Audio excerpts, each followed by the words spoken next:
ধারণা করতে পারেন সোশ্যাল মিডিয়ার লাইক আর ভিউ এর নেশা ঠিক কতটা বিপজ্জনক হতে পারে?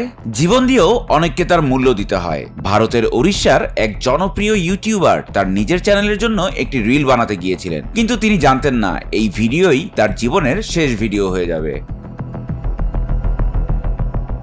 24শে আগস্ট রোববার বিকেলে উড়িষ্যার কোরাপুটের দুদুমা জলপ্রপাত। বন্ধু অভিজিৎ বেহেরাকে সঙ্গে নিয়ে নিজের ইউটিউব চ্যানেলের জন্য ভিডিও ধারণ করতে যান সাগর টুডু। 22 বছর বয়সী সাগর টুডু জলপ্রপাতের সামনে একটি পাথরের উপর দাঁড়িয়ে তার ড্রোন ক্যামেরা দিয়ে ভিডিও বানাচ্ছিলেন। তার লক্ষ্য ছিল একটি আকর্ষণীয় রিল তৈরি করা, যা তাকে এনে দেবে হাজার হাজার ভিউ।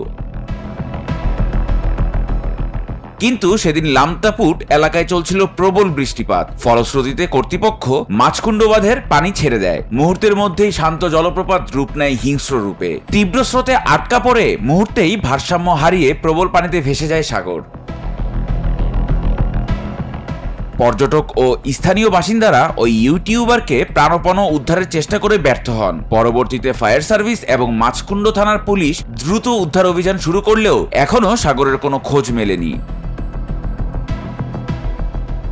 একটি সাধারণ ভিডিও তৈরির আকাঙ্ক্ষা একজনকে ঠেলে দিল মৃত্যুর মুখে। এটি ইউটিউবারদের জন্য একটি চরম সতর্কবার্তা। ঘুরে ফিরে সবার এখন একটি প্রশ্ন, সোশ্যাল মিডিয়ায় ভাইরাল হওয়ার আকাঙ্ক্ষা কি মানুষের জীবনের চেয়েও মূল্যবান?